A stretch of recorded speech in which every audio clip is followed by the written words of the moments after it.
pictures. Oh, nice. And then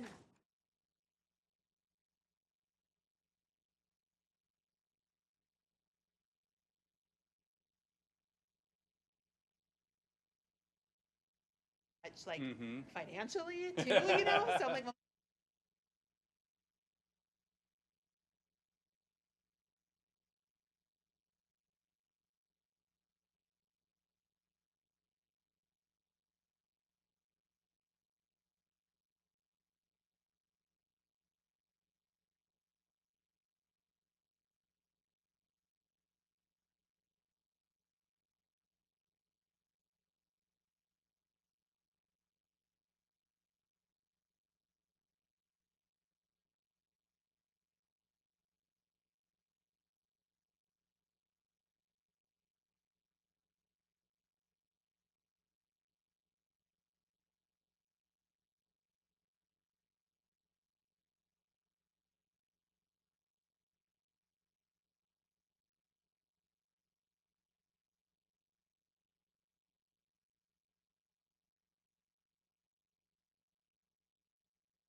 I'll go.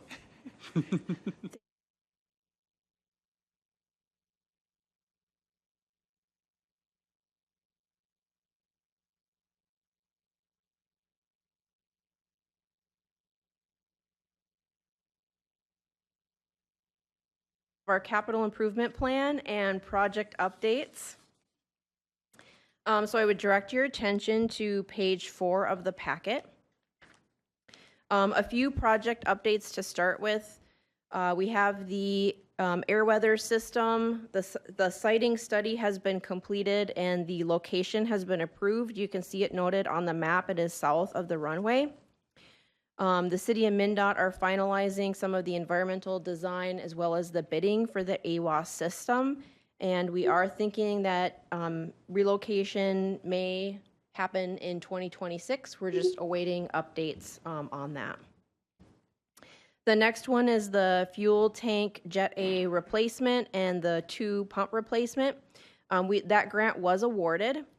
Mead and Hunt is currently working on the plans for that. We're looking to submit 90% plans later this week, advertising for bids in mid-March, opening bids in April, and then we would have to move to council consideration and then the grant request with MnDOT.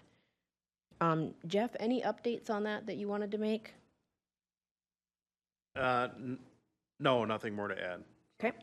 And then the PAPI replacements, following a MnDOT inspection about a year ago, it was recommended that the PAPI and the bases be replaced. So Mead and Hunt is designing that replacement project, bidding and construction anticipated potentially this year.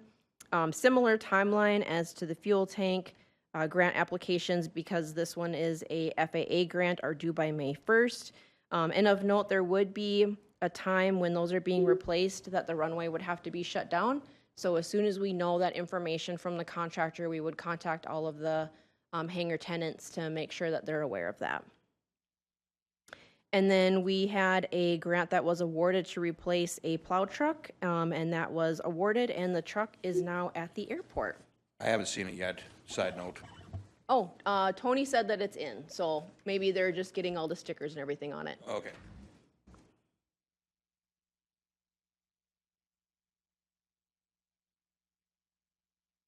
Any questions or comments on any of the ongoing projects? Exciting. Lots of good stuff. Heather? Have there been any changes in the grant opportunities or concerns with all of the federal sort of chaos for any of the projects that we have? Are any of them potentially impacted? Not that we're aware of.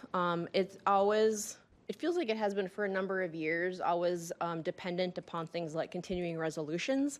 But usually given a little bit of time, things seem to happen. So we just chug along. That's good news. Yes. All right, starting on page 5 and then related diagram on page 6, we have the Airport Capital Improvement Program. This is the program that we go through each year to see how we want to spend our anticipated grant funds. For our newer members, we get $150,000 per year of available funds for capital improvements. We can build that fund up for a maximum of 4 years before we would then start losing the first year. Any projects that are qualifying and more than the $600,000, we would have to request discretionary funding, which is competitive across the entire United States. So we look at this capital improvement plan every year. You can see some of the projects that we were just talking about, the AWAS, the snowplow replacement, the fuel tank project. We're also in process of updating our disadvantaged business enterprise plan. There were some legal things that had happened related to DBEs, as well as some changes with the overall policy of the plan. So we're working through that and hope to have something that you'd be able to take a look at as far as the goals for the next few years. Again, the PAPI replacement design and then the construction project. We do have some funding currently targeted for pavement maintenance. We're thinking that when me and Hunt are out for the PAPI project later this year, they're going to take a closer look at the pavement to see if that maintenance is needed or if we can hold off for a few more years. But we always just want to make sure that pavement maintenance is top of mind for the airport. And then we also have at the very end of that list, we did receive a one-time allocation of BIL, Bipartisan Infrastructure Law. Trying to remember what the acronym means now. That we have and have applied for replacement of some quite aged snow removal equipment at the airport. So we have that application pending with the FAA now. So before I move on to future projects, any questions on the current project list? So for 2028 and beyond, these are ones that are have a little bit more flexibility, but also we have a number of areas where we're showing funding shortfalls. There are some projects, for example, the vehicle access road to the hangars, that the FAA likely would not spend discretionary funding on, that you'd have to save up your AIP money for. So we just identify those to see if we can work through them in the future. But we are showing a new taxiway and vehicle access road, which is shown on dark blue on the map on page 6. We have that in the future. We know at some point that the runway and the taxiway will no longer just be able to be maintained or just do a simple mill and overlay project, that it will at some point need to be reconstructed. Because that requires discretionary funding. We put it on our current CIP for 2030 so that the FAA and MnDOT are aware that it's coming up, but that date could shift. We're going to continue doing our pavement condition index reports, taking a look at those to see how the pavement is doing. It might, be pushed off a few more years, but because that will require that discretionary funding that is competitive nationwide, we just want to make sure that our FAA reps know that it's out there and is going to be needed in the future. So that one could potentially shift, but it's out there. MnDOT now requires a clear zone acquisition plan. So we have that currently for 2030. Again, we have pavement maintenance on there just as a placeholder to see if it's going to be needed at that time in 2035. And then you see some of those additional projects coming in 2038 and beyond. We have, for example, the road reconstruction that is the entrance road to the airport, as well as parking lot expansion, a potential T-hangar expansion, and additional taxi lanes and vehicle access roads. And a lot of these are, we want to make sure that they're on our CIP so that MnDOT and FAA see them. But as noted, they may or may not be possible depending on funding that's available. So with that, I'll open it up to questions.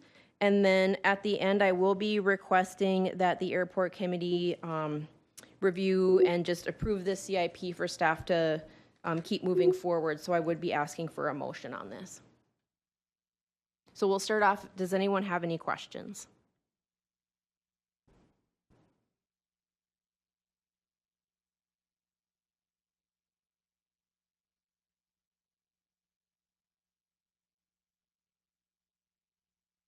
Hearing none, would there be a motion to approve proceeding with this current CIP, and then we would review again next year? So move Niesemeyer?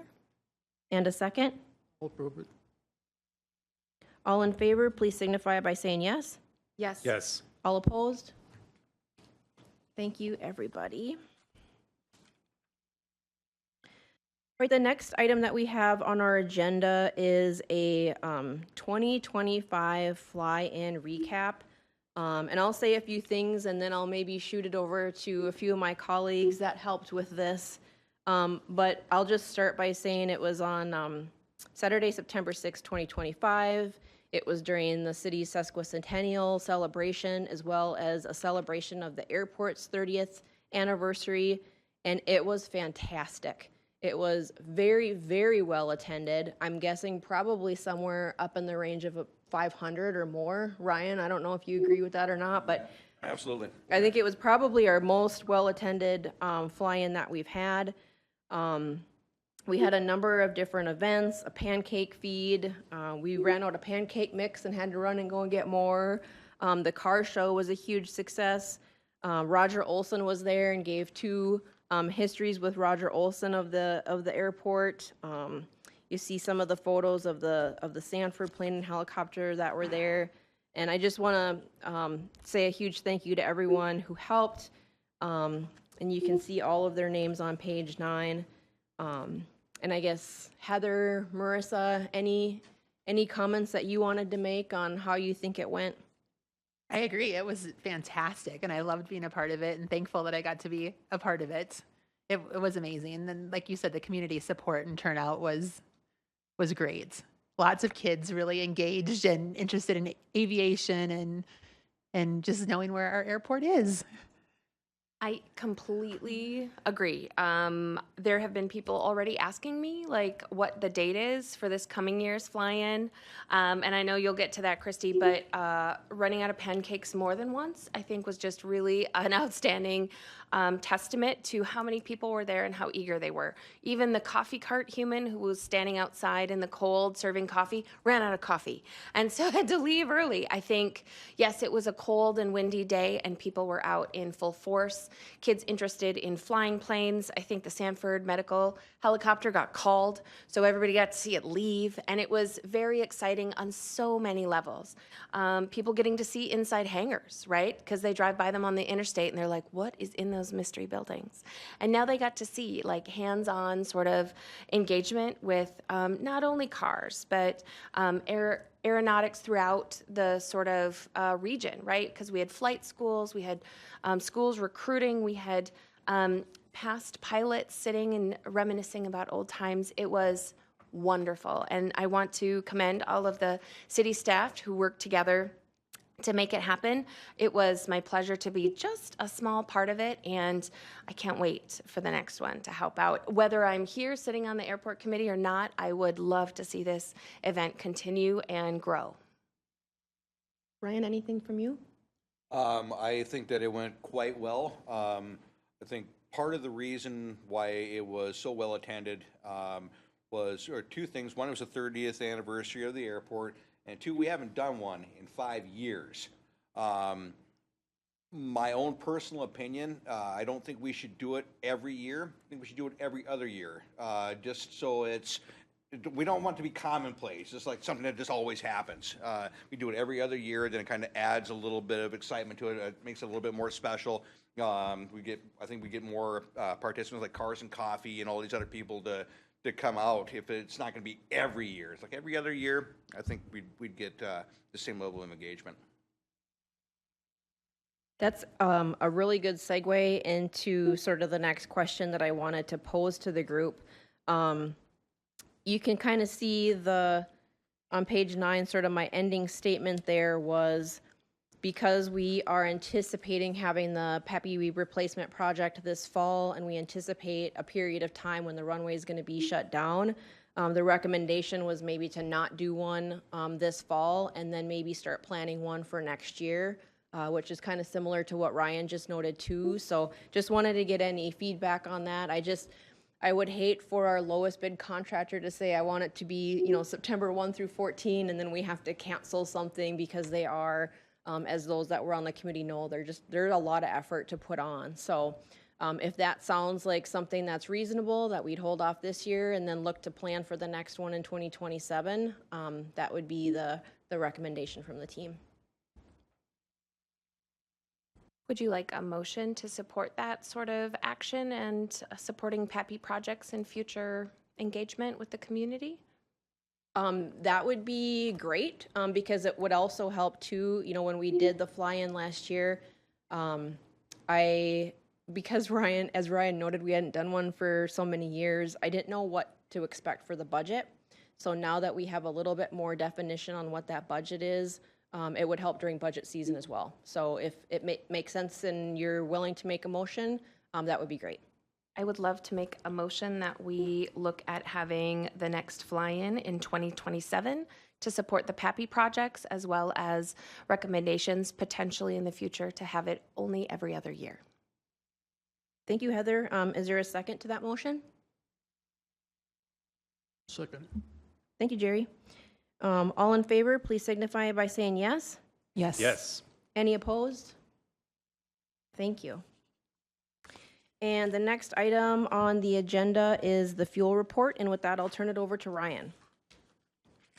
Well, if you look on page 10, you can see last year we sold about 31,500 gallons of avgas and just shy of 16,000 gallons of jet fuel, which has been pretty consistent ever since about 2021.